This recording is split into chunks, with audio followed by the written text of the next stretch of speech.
semua, salam sejahtera selalu ya. Semoga Anda semua dalam keadaan sehat senantiasa ya, dan apapun yang kita kerjakan selalu mendapatkan berkah ya dan kelancaran. Nah, kita ketemu lagi di pertemuan berikut ya, yaitu terkait dengan unsur bentuk dan organisasi ruang. Jadi kita akan bicara tentang pembentuk daripada ruang serta bagaimana pola ya atau pengorganisasian ruang yang ada. Nah, kurang lebih 30 sampai 45 menit ke depan ya kita akan bersama-sama dalam perkuliahan desain grafis interior.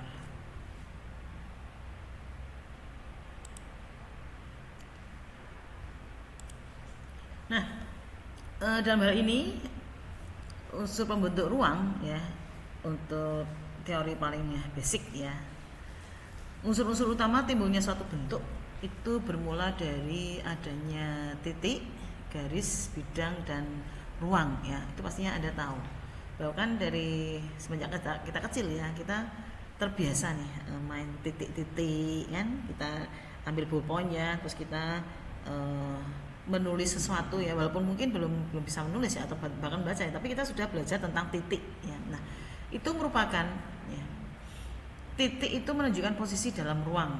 Jadi jika kita akan membuat garis ya, otomatis itu merupakan sebuah titik yang diperpanjang. Nah, masing-masing unsur tersebut memiliki sifat dan dimensi sendiri-sendiri dalam desain. Nah, dari titik tadi ya yang saya sampaikan, jika diperpanjang dia akan menjadi sebuah garis. Nah, dalam hal ini garis memiliki panjang, arah, posisi ya. Dan bila mana sebuah garis yang diperluas, maka dia akan menjadi sebuah bidang. Bidang itu tidak mungkin terbentuk ya jika tidak ada garis maupun titik. Betul apa tidak? Nah, kemudian bidang itu sendiri, bidang memiliki panjang dan lebar. Dia memiliki wujud, dia memiliki permukaan, dia memiliki orientasi, dia juga memiliki posisi ya. Cuman bentuknya dalam hal ini itu masih 2 dimensi. Begitu ya. Jadi 2 dimensi ini belum bisa dikatakan itu adalah sebuah ruang atau dia merupakan sebuah bidang yang dikembangkan yang kemudian dia akan menjadi sebuah ruang. Nah, kemudian pengertian dari ruang itu sendiri ya, dia merupakan sebuah ya, bentuk 3 dimensi di mana dia memiliki panjang, lebar, kali tinggi. Kemudian dia memiliki bentuk maupun ruang ya, dan memiliki permukaan, memiliki orientasi, dan memiliki posisi. Nah, ini yang harus Anda ketahui terlebih dahulu. Nah, karena dari itu tadi ya, beberapa unsur tadi, bila diterapkan dalam sebuah ini ya, realitanya ya, kenyataannya itu dia bisa membentuk sebuah bangunan bahkan. Nah, kita berawal dari titik ini. Sebuah titik pada dasarnya statis dan tidak memiliki dimensi. Untuk memperlihatkan keberadaan sebuah titik ya, ini jangan dikira ya, jika kita di atas ketinggian ya, sebuah titik dalam suatu ruang atau di atas permukaan tanah. Nah, jika ini diproyeksikan secara vertikal dan kemudian menjadi sebuah bentuk linier, nah seperti ini, ternyata dia merupakan sebuah kolom, tugu, ataupun menara ya. Secara denah itu hanya berupa titik ya, sama halnya dengan ini yang di bawah ya, ada beberapa pilar ya. Jika dia digambarkan dari sisi denah ya, dia akan tersusun dari bentuk-bentuk titik yang tersusun rapi.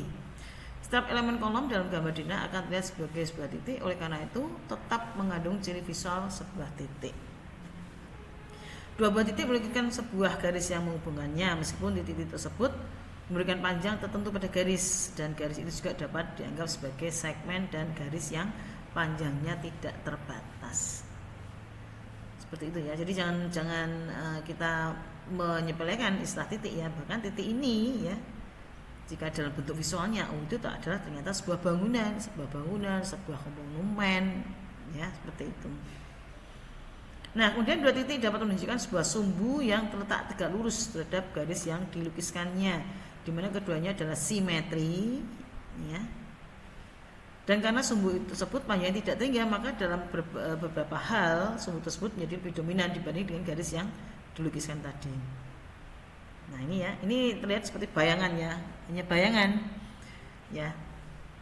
Jadi secara visualnya ya, bahkan dia itu merupakan sebuah monumen ya. Ini adalah Menara Eiffel, bahkan dari ketinggian pun dia hanya berupa sebuah titik. Ya, ini adalah wujud visual nih, shadow-nya itu seperti ini. Ya.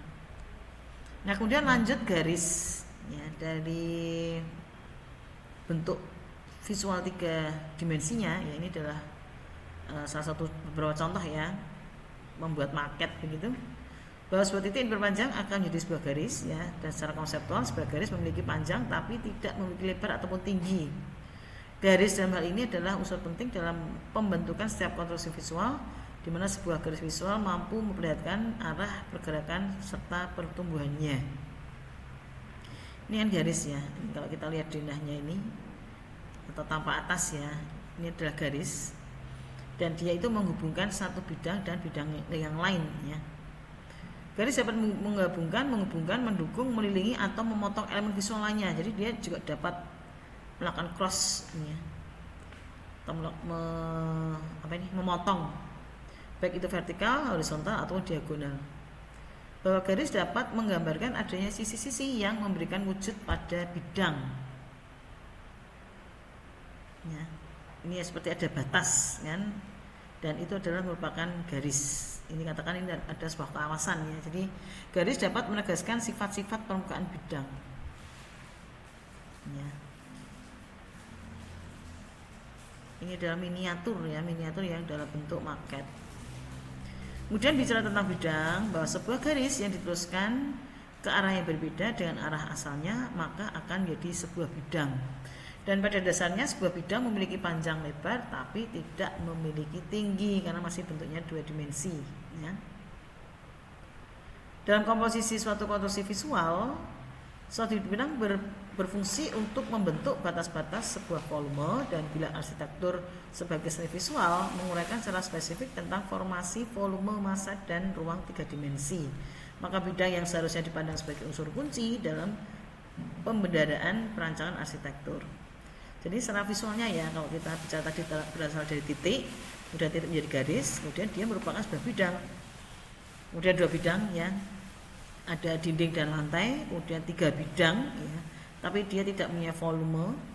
Kemudian 4 bidang, dia tidak memiliki ini ya, dinding sebagai penutup, dan terakhir 5 bidang yang disinilah nantinya interior itu kan bicara.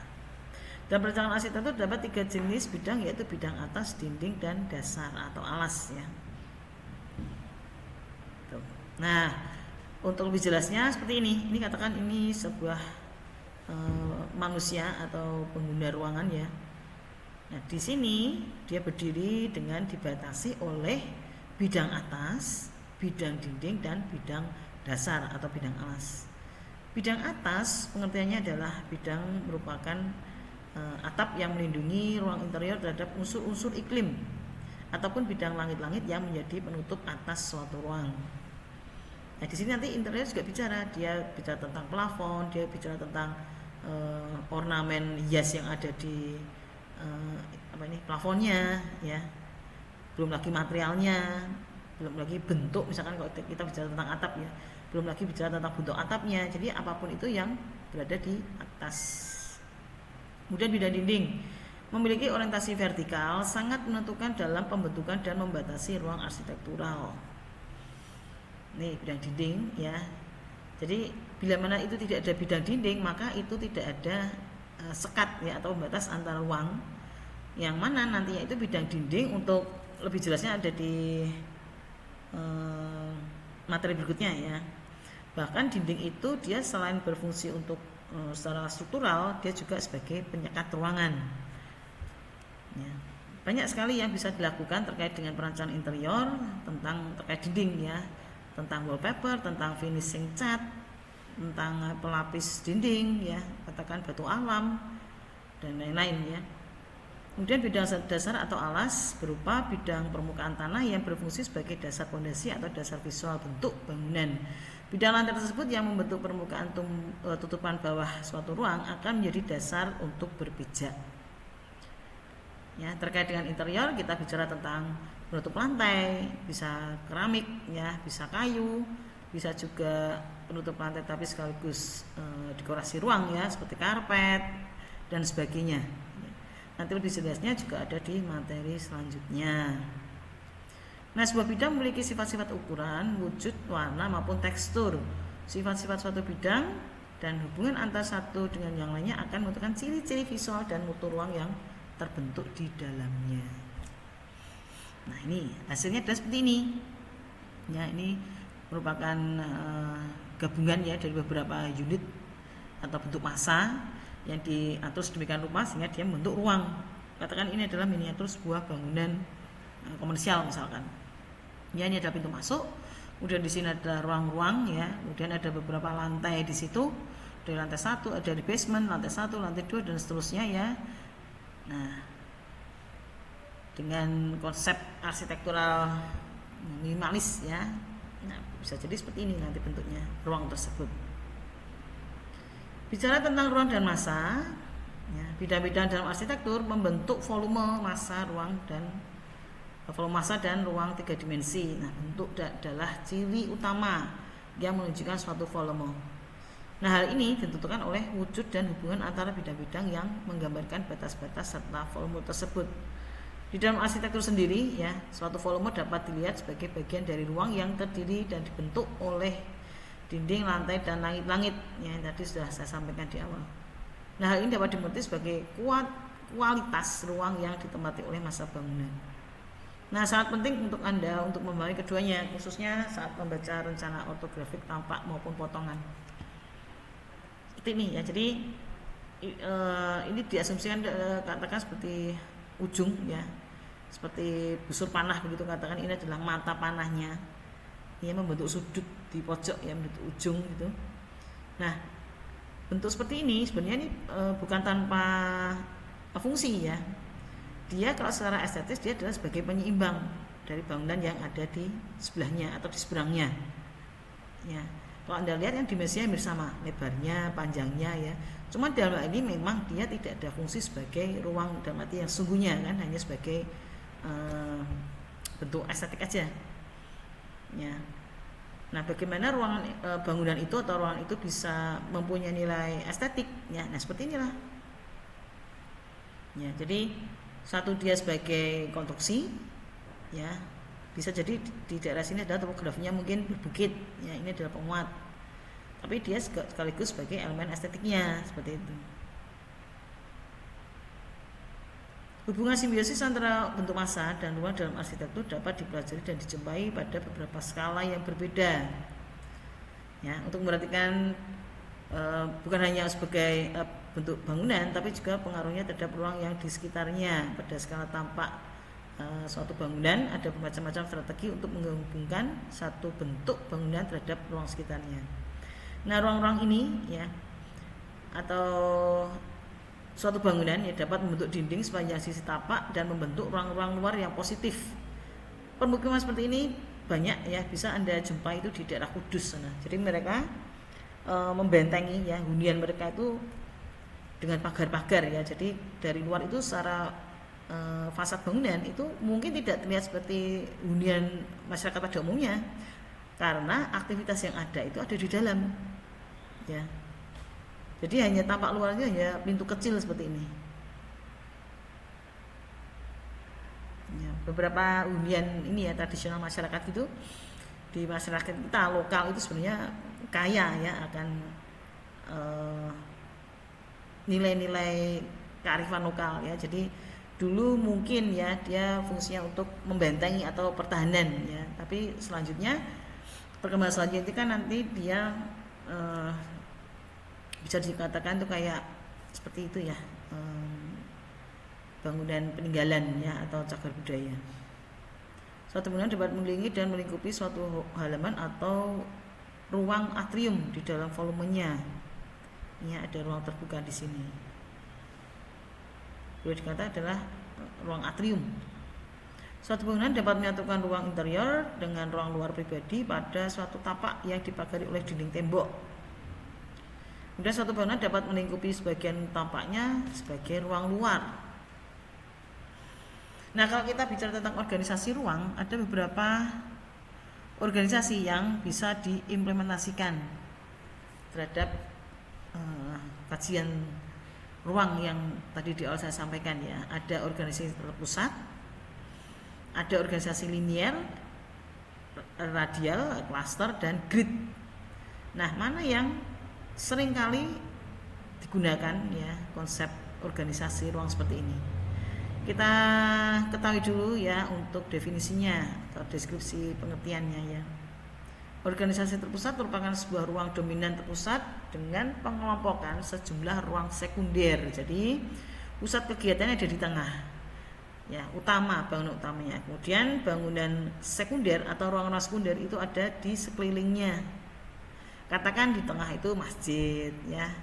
Ruang sekunder itu seperti mungkin katakan ini seperti pondok pesantren ya. Ini mungkin perpustakaannya, ini mungkin asrama para santrinya ya, mungkin ini tempat aula untuk pertemuan begitu kan, dan depan itu mungkin ya katakan mirip-mirip lobi begitu ya, itu bisa jadi ruang pusat yang dikelilingi oleh sejumlah ruang sekunder. Kemudian organisasi linier ya, sesuai dengan kalimatnya ya, linier, dia menerus atau lurus ya, suatu urutan dalam satu garis dan ruang-ruang yang berulang.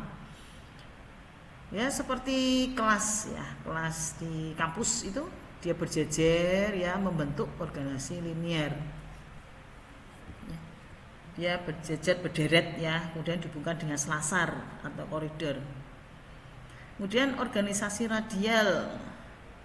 Nah, gampang sekali untuk mengingat-ingat organisasi radial. Kalau kita punya ini ya, telapak tangan ya, kita buka telapak tangan, kemudian kelihatan jari-jari ya. Nah, ruang pusat di tengah itu menjadi acuan di sini. Organisasi ruang-ruang linier dan berkembang menurut arah jari-jari. Ada yang ke selatan, barat, timur, utara gitu. Ini adalah yang dinamakan organisasi radial.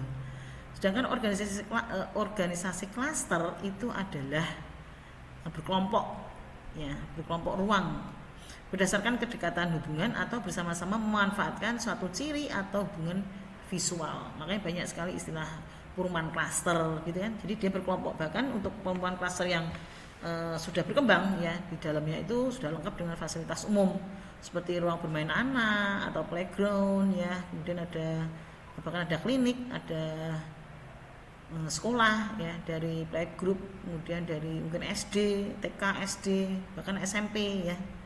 Di dalamnya lengkap. Ada sarana olahraga. Ya. Nah, itu dinamakan dengan organisasi klaster. Kemudian terakhir organisasi grid ya. Dia membentuk pola grid atau terstruktur nih, organisasi ruang-ruang dalam daerah struktural grid atau struktur 3 dimensi lain. Biasa dipakai untuk denah kantor. Nah, jadi dia menerus, misalkan lift ya, atau utilitas bangunan itu di pojoknya adalah untuk peruntukan lift misalkan. Jadi lantai 1, 2, 3 dan seterusnya itu menerus. Jadi kalau polanya grid ini kan penataannya lebih mudah secara peruntukan ruang atau denah ya, kemudian secara konstruksi dia juga lebih efektif gitu. Itu organisasi grid. Beberapa contoh bangunan ya, seperti di gambar yang bisa Anda lihat. Contoh organisasi terpusat. Organisasi terpusat merupakan komposisi terpusat dan stabil yang terdiri dari sejumlah ruang sekunder dikelompokkan melilingi ruang pusat yang luas dan dominan. Nah, biasanya ruang yang luas dan dominan itu atau menjadi ruang pusat tersebut dia disimbolkan dengan bentuk yang agak beda ya pastinya. Bisa bentuk piramid, bisa bentuk dom ya, seperti kubah gitu ya. Dan ruang sekunder yang mengelilingnya seperti ini kalau pada gambar ya. Dan ruang pusat itu merupakan pemersatu. Dia merupakan ruang pemersatu yang pada umumnya berbentuk teratur dan ukuran cukup besar. Ya, dia dominan.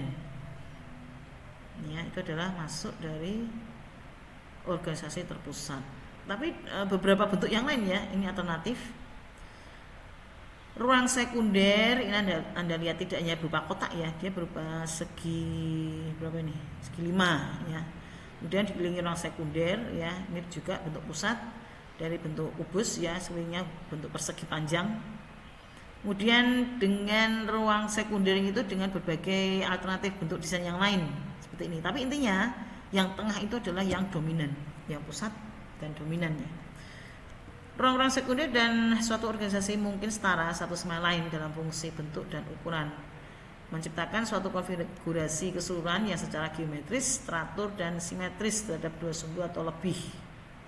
Nah, ruang-ruang sekunder mungkin berbeda satu sama lainnya dalam hal bentuk maupun ukurannya ya, sebagai tanggapan terhadap kenapa kok bisa berbeda ini ya? Ada yang kotak, ada yang ini agak ada lengkungnya itu. Tergantung ini kebutuhan atau fungsi ya. Katakan yang bentuk kotak ini perpustakaannya, kemudian fungsi yang lain misalkan ini adalah untuk area istirahat atau asrama misalkan. Kebutuhan alat fungsi menunjukkan kepentingan relatif, kemudian lingkungan sekitar dan kondisi tapak. Ya. Jadi tidak melulu harus sama seperti ini, ya. Bisa jadi mungkin kondisi tapaknya topografinya itu berbukit-bukit, ya, tidak rata begitu ya. Jadi denahnya pun menyesuaikan sesuai dengan ini kondisi tapaknya sebagai tanggapan atau respon terhadap kondisi tapak. Kemudian untuk sirkulasinya bagaimana itu? Tetap saja terpusat ya, walaupun nih, misalkan dia dibikin muter-muter ini pencapaiannya, ini muter-muter ya, tapi tetap saja dia menuju ke satu titik. Bisa bentuk radial, loop atau spiral. Ya, jadi pintu masuknya di sini, ya, bangunannya di tengah ya. Kalau ini kan langsung terpusat dan langsung akses pencapaiannya ya. Tapi kalau yang ini dibikin muter-muter, ketemu dulu lobi, masuk taman, kemudian masuk lagi mungkin ada kolam ikan dan lain-lain ya, baru setelah itu menuju ke tengah. Begitu ya. Hampir dalam setiap kasus pola tersebut akan berakhir di dalam atau di sekeliling ruang pusat. Contoh desain organisasi ruang pusat seperti ini ya. Ini adalah rumah bangunan air ya. Ini sepertinya di Jerman ini, rumah Bauhaus. Ya, ini pusatnya, di mana ruang yang lain itu di sekelilingnya. Jadi tidak melulu tadi ya kelihatan berkeliling atau dia mengutari satu pusat, tapi dia bentuknya dinas seperti ini juga bisa. Nah, seperti itu. Kemudian organisasi linier yang merupakan sederetan ruang di mana dapat berhubungan satu sama yang lain, yang dihubungkan dengan ruang linier yang berbeda dan terpisah seperti ini. Ini biasanya ada connecting door-nya ini, 1, 2, 3, 4 dan seterusnya. Ya, kalau misal ini adalah ruang istirahat ya, ini ada connecting door-nya. Atau pencapaiannya melalui satu selasar seperti ini ya. Kemudian tetap aja ada pencapaian yang mengarah ke masing-masing ruang. Nah, gunanya seperti ini ya. Visualnya. Ini lurus nih, lurus berderet, tapi ini adalah merupakan mungkin ini seperti apartemen ya. Gitu. Nah, organisasi linier itu biasanya terdiri dari ruang-ruang yang berulang, serupa dalam bentuk, serupa dalam ukuran, bentuk dan fungsi biasanya ya. Kelas, kemudian tadi ya kayak hotel, rental office ya, ukurannya bisa misalkan 3x3, 5x5 gitu ya, 10x20 itu sama semua. Dan bentuknya pun sama. Ya, kalau kotak ya kotak gitu ya. Mungkin yang pembedanya itu mungkin dari catnya mungkin ya.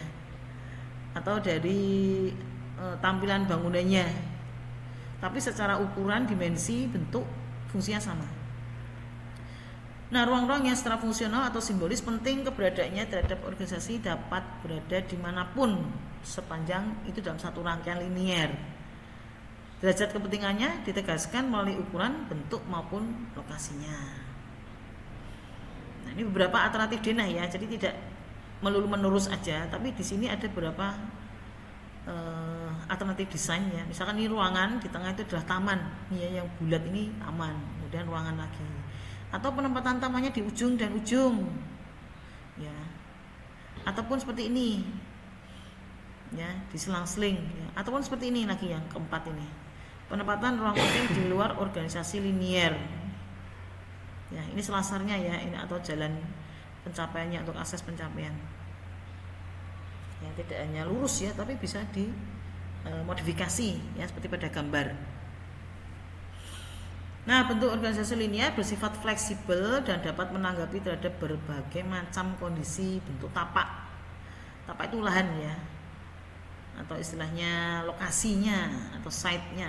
Bentuknya dapat lurus, bersegmen atau melengkung, di mana konfigurasinya dapat berbentuk horizontal sepanjang tapak, diagonal menaiki suatu kemiringan, atau berdiri tegak seperti sebuah menara. Ini linear ya, jadi dia cuma lurus tapi dia secara vertikal. Kemudian bentuk-bentuk lengkung yang bersegmen pada organisasi linear melingkupi daerah ruang eksterior pada sisi cekungnya dan mengerahkan ruang-ruangannya menghadap ke pusat daerah. Pada sisi cembungnya bentuk ini tampak menghadang dan memisahkan ruang di hadapannya terhadap lingkungannya. Ya.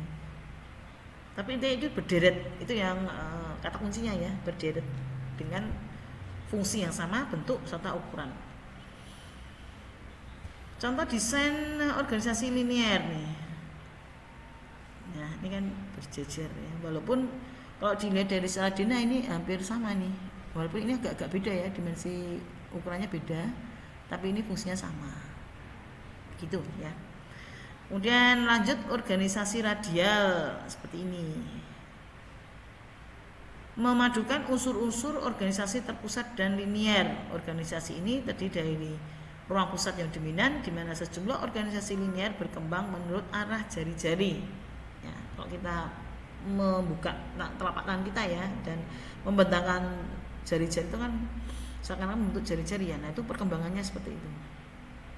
Apabila suatu organisasi terpusat merupakan sebuah bentuk yang introvert yang memusatkan pandangannya ke dalam ruang pusatnya, maka sebuah organisasi radial dia merupakan sebuah bentuk yang ekstrovert yang mengembang keluar lingkupnya. Seperti ini ya. Garisnya tuh seakan-akan dia keluar ya. Perkembangannya keluar. Nah, ruang pusat pada organisasi radial itu pada umumnya berbentuk teratur, di mana lengan-lengan linearnya, ini lengan-lengan linear mungkin mirip satu sama yang lain dan butuh hal bentuk maupun panjang untuk mempertahankan keteraturan bentuk organisasi secara keseluruhan. Namun demikian, lengan-lengan radialnya itu dapat berbeda satu sama lain untuk menanggapi kebutuhan akan fungsi dan konteksnya. Ya, sama seperti pusat tadi ya, dia terpusat tapi dia berkembang menjadi. Bisa jadi ini perpaduan antara linear, organisasi linear dengan organisasi terpusat ya. Nah, ini ada gedung Bauhaus ya. Seperti ini ya, linear. Jadi dia ya, ini hampir mungkin tidak lihat ini linearnya di mana, tapi ini kan ini kelihatan kalau ini pusat ya, dan dia menjadi kembangnya ke arah keluar. Variasi tertentu dari organisasi radial adalah pola baling-baling. Ini namanya baling-baling, di mana susunan ini menghasilkan suatu pola dinamis yang secara visual mengarah kepada gerak berputar mengelilingi ruang pusatnya. Terakhir ya, organisasi klaster atau dalam bentuk kelompok ya istilahnya, mempertimbangkan pendekatan fisik untuk menghubungkan suatu ruang terhadap ruang lainnya. Nah, seringkali organisasi ini terpusat. Organisasi ini terdiri dari ruang-ruang yang berulang, yang memiliki fungsi sejenis dan memiliki sifat visual yang umum seperti wujud dan orientasinya. Di dalam komposisinya, organisasi ini juga dapat menerima ruang-ruang yang berlainan ukuran, bentuk maupun fungsinya, tapi masih berhubungan satu dengan yang lain berdasarkan penempatan ataupun alat penata visual. Seperti di situ ada simetrinya, ada sumbu pengikatnya, jadi dia bisa berkelompok. Ini contohnya nih, ini suatu permukiman ya, dia klaster nih. Ya, di dalamnya ada ini seperti gelanggang olahraga ya, ada rumah sakit, ada pusat perbelanjaan, ada apa ya, bangunan komersial lainnya ya, kayak food court gitu ya, macam-macam pusat kuliner gitu. Itu dalam satu wilayah itu, dan biasanya dia dibatasi dengan dinding yang mengelilingi ya. Kalau Anda perhatikan di perumahan yang ada di sekitar kita ya, kalau model klaster itu kan biasanya dikelilingi oleh tembok ya, tembok pembatas. Yang artinya apa? Itu adalah merupakan batasan dari perumahan tersebut, ya. Karena polanya tidak berasal dari konsep geometri yang kaku, maka bentuk organisasi ini bersifat fleksibel dan dapat menerima pertumbuhan serta perubahan langsung tanpa mempengaruhi karakternya. Ya, kalau tadi yang radial ya atau linear ya, itu kan bentuknya geometri yang kaku ya, cenderung ke kaku. Tapi kalau klaster ini menyesuaikan ya, menyesuaikan dengan fungsi yang ada di dalamnya, tapi masih dalam satu kelompok gitu. Untuk pencapaiannya, contohnya nih, berkelompok dengan tempat masuk, berkelompok sepanjang alur gerak seperti ini ya. Ini ada satu akses nih atau sumbu. Kemudian berkelompok sepanjang jalan berkeliling, ya, dengan beda fungsi ya ini ya. Seperti ini bulat-bulat kotak gitu, ada segitiga. Ini dimaksudkan gambar yang dimaksud dalam gambar ini kan beda fungsi ya. Nah ini. Nah ruang-ruang klaster itu tadi dapat diorganisir terhadap satu titik tempat masuk ke dalam bangunan ataupun sepanjang alur gerak yang melaluinya. Bisa jadi pola terpusat, kemudian pola berkelompok ya, kemudian pola di dalam ruang. Ini untuk klaster ya. Nah, ruang-ruang itu dapat dikelompokkan berdasarkan luas daerah atau volume ruang tertentu ataupun dimasukkan di dalam suatu daerah atau volume ruang yang telah dibentuk. Nah, seperti ini. Ini lebih detail lagi ya. Di mana kondisi simetris atau aksial dapat dipergunakan untuk memperkuat serta menyatukan bagian-bagian organisasi yang membantu menegaskan pentingnya suatu ruang ataupun kelompok ruang. Nah, ini lebih rumit lagi, ini skala perkotaan ya. Nah kita lewati aja. Terakhir ya itu belum, tadi klaster belum terakhir ya, ini yang terakhir yang grid ya, organisasi grid. Terdiri dari bentuk dan ruang di mana posisinya di dalam ruang itu serta hubungan antar ruang diatur oleh pola ataupun bidang grid 3 dimensi. Sebuah grid diciptakan oleh dua pasang garis jajar yang tegak lurus yang membentuk sebuah pola titik-titik teratur pada pertemuannya, dan bila diproyeksikan dalam dimensi ketiga maka pola grid itu berubah menjadi satu set unit ruang moduler yang berulang. Nah seperti ini ya untuk visualnya dalam miniaturnya. Dari titik-titik tadi ya, terus dia dipolakan bentuk grid, kemudian secara modular yang berulang. Nah seperti ini ya. Tinggal untuk modifikasinya ya, ini beberapa modifikasi ya. Misalkan ini yang pertama ini, karena sebuah grid 3 dimensi terdiri dari unit-unit ruang modular yang berulang, maka organisasi ini dapat dikurangi, dapat ditambahkan ini ya titik-titik ini ya, dapat dikurangi, ditambahkan atau dilapisi dengan tetap mempertahankan identitasnya sebagai sebuah grid ya. Mungkin area sini itu area terbuka, ini yang titik-titik ini ya, bisa dilihat ya. Nah kemudian untuk memenuhi persyaratan khusus mengenai dimensi ruang ataupun untuk menegaskan daerah sirkulasi, suatu grid dapat dibuat tidak teratur dalam satu atau dua arah. Walaupun ini mungkin beda jarak ya, ada variasi pada jaraknya ya, tapi ini tetap dalam satu grid ya, satu pola grid. Kemudian variasi lagi misalkan seperti ini ya, di tengah ini ada lubang di tengah.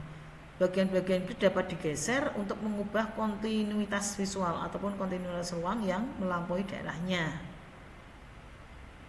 Seperti ini ya, dibuka salah satunya, ini mungkin menjadi ruang terbuka yang menurus sampai ke atas nih, menjadi taman ya, taman dari lantai 1 sampai misalkan kalau ini apartemen di lantai 20 misalkan, tapi tetap dalam pola grid kan, ada 1, 2, 3, 4 ya kotak yang dihilangkan. Kemudian terakhir yang bentuk nih, sebagian dari grid dapat dipisahkan dan diputar terhadap sebuah titik dalam pola dasarnya. Ini biasanya kondisi tapaknya atau satnya itu berkontur ya, jadi seperti terpecah begitu ya, menyesuaikan dengan kondisi tapaknya begitu ya.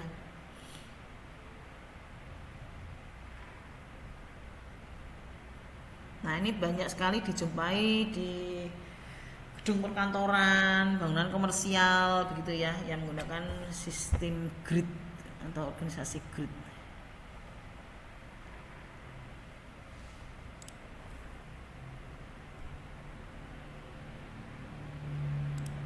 Mungkin itu yang bisa saya sampaikan ya terkait topik unsur, bentuk, dan organisasi ruang ya. Dalam hal ini organisasi itu tadi ya yang dijadikan sebuah acuan dalam menata ya, atau mengorganisasi ruang-ruang yang ada di desain tersebut ya. Jadi seorang desainer itu tinggal menata aja untuk interiornya terutama. Itu yang bisa saya sampaikan. Terima kasih atas perhatiannya ya. Mohon maaf jika ada salah kata. Kita ketemu lagi di kesempatan yang lain dengan pastinya topik yang berbeda. See you, dah.